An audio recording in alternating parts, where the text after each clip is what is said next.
odoo sabni kee akkana tahaa jiru arraba muuxatee kitfoo nyaatee maal je'ee achi as bahee jimaa quufee as bahee nurratti bulga'u walitti himnee taarikaaf wal keenya seenaadhaaf jechuudha. Nuti hundinuu boruu addunyaa tanarra ni dabarra.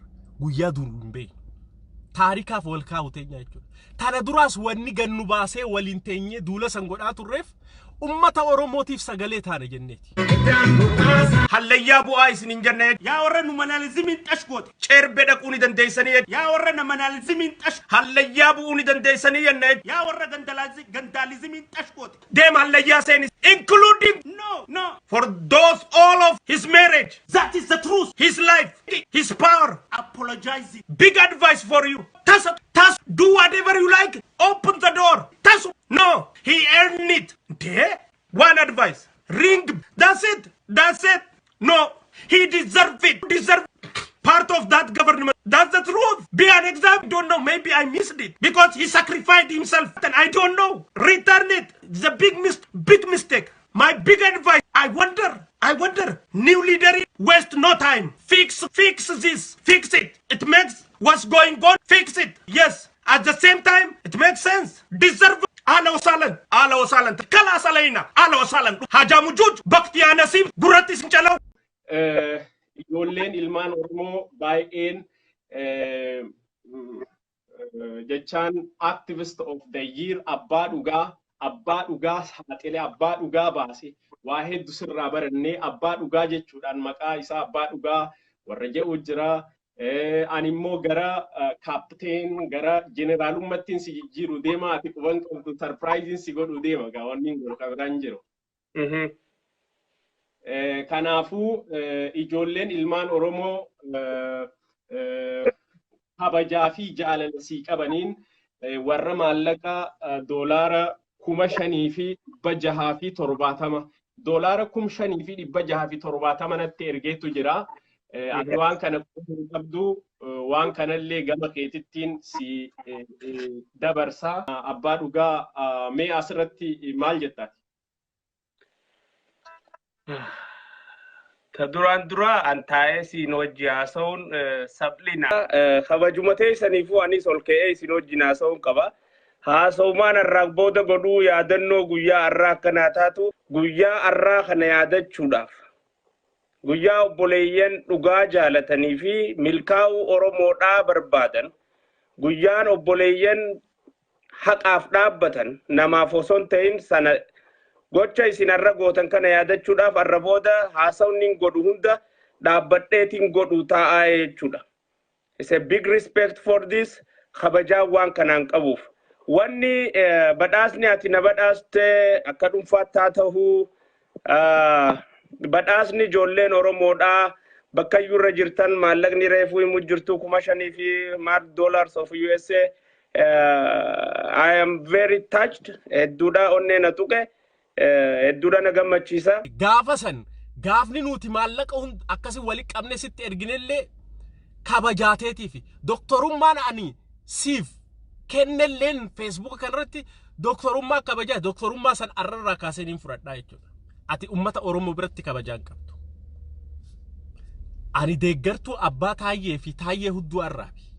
Garuu arraan tana namni ati masaraa mootummaa keessa Oromootu jira jettu sun namni masaraa mootummaa keessa jiru sun gabbeet arra wanni masaraa mootummaa saniin marfame warra fiidaalii sirna nafxanyaati yeroo fudhataa yeroo naa kenna yeroon sii kennan hin jiru. Yeroo naa kenna jechuun na filadhaa jechuudha. Filmaata kanan filan. Oromiyaa keessatti you will never win in Oromia. Dabuub keessatti hin injifattu. Tigraay keessatti hin injifattu. At all.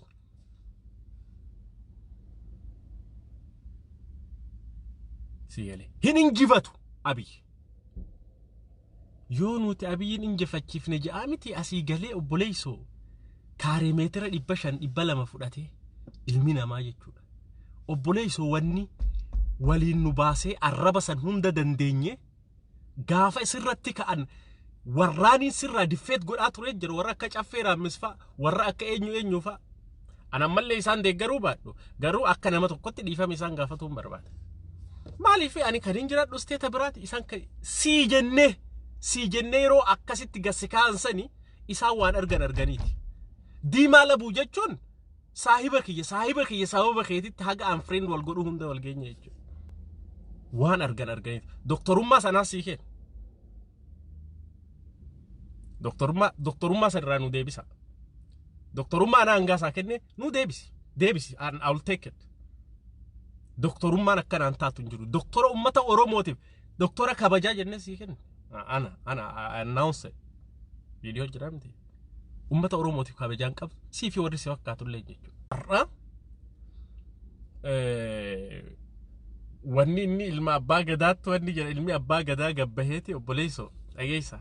Ilmi abbaa gadaa gabbaheeti masaraa mootummaa keessa warri jiru warra nafxanyaa sirna dursan deebisuu deemuu siin jee jira ashaagireen kee kana caalaa wanni qabin jiru asirraa hodhorsee nutti jechuu akka hodhorsuu beeytani nu hodhorsee namni akkamitti waan nyaatuuf alba asirraa hundi isaaniitu jechuu hundi isaaniitu akka qofaa miti tana dhiis warra foto copy paste tan maalii ka abbuttaa jettuun tana warra barra boolla waraabeysaa keessaa bahee dhufee bara karaa gaara mul'ataati moo maalii kana jechuun mana citaa itti jechuun waan takkan argeen jechuun yaa Ameerikaa yaa Keeniyaa ati fuutee kana hunda waliin nu guurtee tokko ka Kanadaa kanarraa illee iyyu tokko gartee ka fuula kana jaakijaan tume fakkaata fuula isaa Baghdad reediyoo xaabiyaa Baghdad fakkaatu Baghdad B-52 bombiin Ameerikaadhaa irratti roobde fakkaatu fuulli isaa. Baghdad gartanii beeytanii reediyoo xaabiyaa gaafa Bush dha'e san akkas turte lolli sun. San as xagganii kottu kaateenaa fi kachaappiidhaan wayiin hidhaanii walitti.